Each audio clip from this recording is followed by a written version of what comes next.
It was 1995. The Cold War was barely in the rearview mirror. Every major power was racing to dominate the skies. And then on October 7 an aircraft rolled down a runway in Nagoya, Japan, and the world had no idea what it was looking at. This wasn't American. This wasn't Soviet. This was something far more dangerous. This was Japan's revenge. The wound that started it all. To understand what the F-2 truly is, you have to go back to the late 1970s. Japan's air self-defense force, the JASF, was in trouble. Their front-line jets, the F-104J Starfighter and the aging F-4EJ Phantom II, were relics. Dinosaurs with wings. The threat landscape had shifted, and Japan's defenders were flying machines that belonged in a museum. But here's the part most people overlook. Japan didn't just want new jets. Japan wanted its own jet. And that desire, that pride, was about to trigger one of the most politically explosive aircraft programs in modern history. The plan was called FSX Fighter Support Experimental.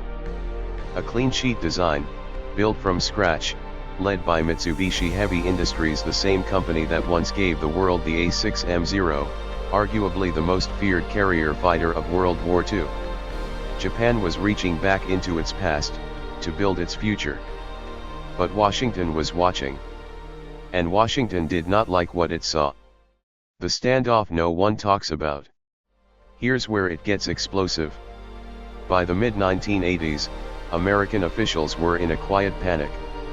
If Japan built an inferior fighter, it could compromise the entire U.S. Japan defense partnership. But if Japan built something extraordinary, something that actually outperformed American jets, it could obliterate American aerospace industry. They were caught in a trap of their own making. And Japan? Japan wasn't backing down. They had absolutely zero interest in simply buying off-the-shelf American jets. They had engineers.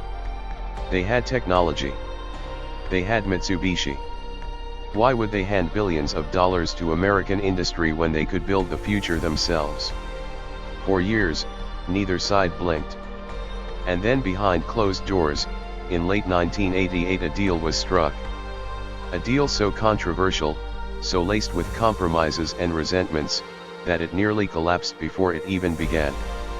Japan and the United States would co-develop a variant of the F-16. General Dynamics, soon to become Lockheed Martin, would serve as the American partner. Japan would fund 60% of the program. And Mitsubishi would lead development and final assembly. But the ink wasn't even dry before the accusations started flying.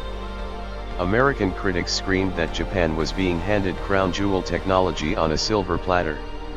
Japanese critics fired back harder, arguing their nation was being robbed. One Japanese lawmaker put it with brutal clarity: Japan gives away its most advanced innovations to America, and then has to pay patents on every single piece of technology it gets in return. This wasn't just an aircraft program. It was a political war disguised in blueprints and contracts. And nobody warned the public about what was coming next. Birth of a monster. March 1990. The FSX program officially begins. Mitsubishi takes 45% of development. American firms supply critical components. And what emerges from this uneasy partnership is something that looks familiar but is actually something entirely different. On the surface, the F-2 carries the silhouette of an F-16. But call it an F-16, and you're making a dangerous mistake. General Dynamics had actually been sitting on a concept called the Agile Falcon, a stretched, enhanced F-16 variant developed during the late 1980s advanced tactical fighter competition, the same race that birthed the F-22. The Agile Falcon was never built. It was shelved, forgotten. Until Japan resurrected it. Mitsubishi took that concept and pushed it further than anyone imagined. The wing was enlarged by 25%. The tailplane grew. The nose stretched.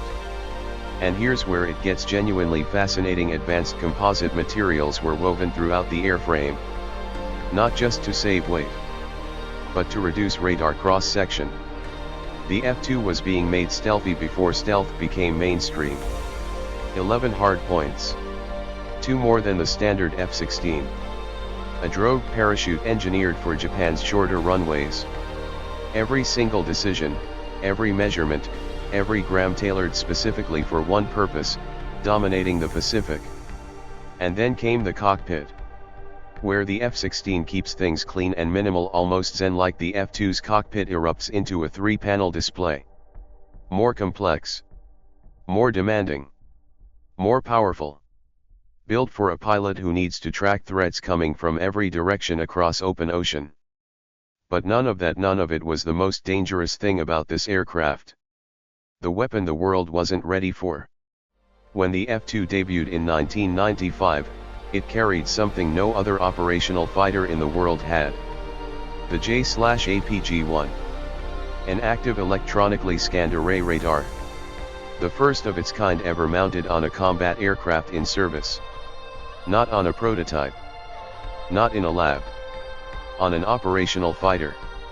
To appreciate what that means, understand this: AESA radar doesn't just find targets. It tracks dozens of them simultaneously, resists jamming in ways traditional radars simply cannot, and can shift between modes: air search, surface mapping, weapons guidance almost instantaneously. It is, in every practical sense, a revolution inside a nose cone. And Japan had it first. Years later, the upgraded J/APG-2 would push the envelope even further. But in 1995, the F-2 was in a league of its own. Building the impossible. The engineering collaboration that produced the F-2 reads like a who's who of aerospace royalty. Mitsubishi built the forward fuselage and wings. Kawasaki, yes, the same company you know from motorcycles, supplied the midsection and gear doors. Lockheed Martin delivered the aft fuselage, slats, and wing boxes from American factories. Raytheon handled communications. Honeywell co-developed the fly-by-wire control system with Japan Aviation Electric. Dozens of companies. 2 nations. 1 aircraft. And on October 7, 1995, it flew for the first time. The runway at Nagoya fell quiet as that jet climbed into the sky. 60 years after the Zero first took flight from a Japanese airfield, Mitsubishi had done it again. But not everyone was celebrating. Because the bill was about to arrive. The price that nearly killed it? Japan had initially ordered 141 airframes. Then budget reality hit like a missile strike. 141 became 130. Then 94. The F-2's price tag, driven by development costs, advanced materials, and the sheer complexity of building something truly new, had ballooned to twice the cost of a standard F-16 Block 50. Twice. On both sides of the Pacific, critics sharpened their knives. Was this machine worth it? Was Japan paying twice the price for something half as proven? Production finally began in September 2000. The last aircraft rolled out of Nagoya in September 2011. 94 jets. Built slowly, carefully, expensively. And the JASF gave it a name that said everything. They called it the Viper Zero. A nod to its F-16 Viper bloodline. A bow to Mitsubishi's immortal Zero legacy. 2 worlds, fused into one. What it can do and why enemies fear it? Let's talk cold, hard capability. Because this is where the F-2 stops being controversial and starts being genuinely terrifying. Service ceiling, 18,000 meters, nearly 59,000 feet. The F-16C Block 40 tops out at 15,240 meters. The F-2 flies higher. Combat radius, over 800 kilometers, compared to the Block 50's 550. The F-2 reaches further. Top speed, Mach 2.0, matched exactly to the F-16, despite the larger airframe. Not slower. Equal. Empty weight, only about 1,000 kilograms more than the Block 50 seconds. For everything it gained, it barely cost anything in mass.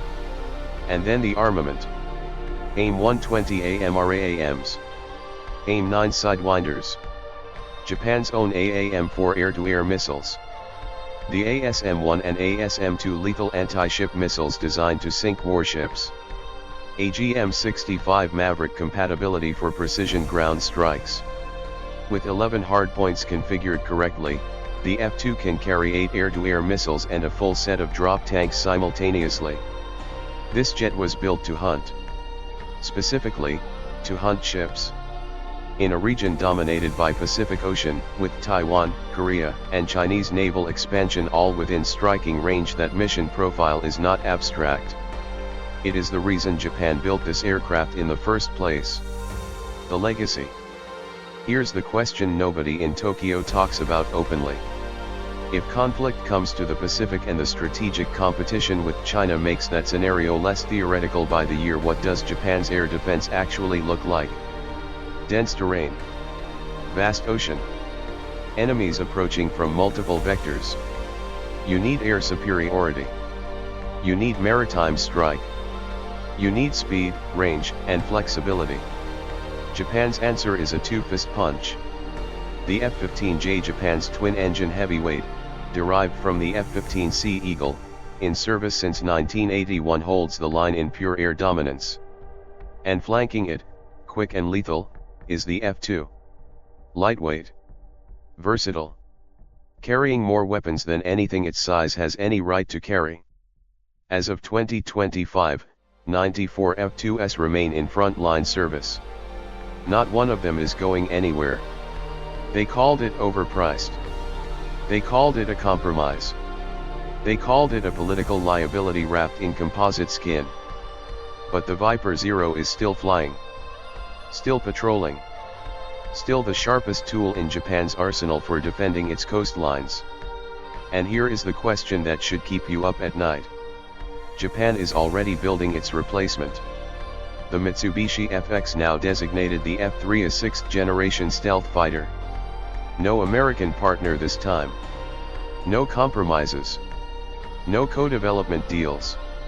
Japan, alone, building the most advanced aircraft it has ever attempted. If the F-2 was Japan's warning shot, the F-3 is the declaration. The skies over the Pacific are about to change forever. And the world still isn't paying attention.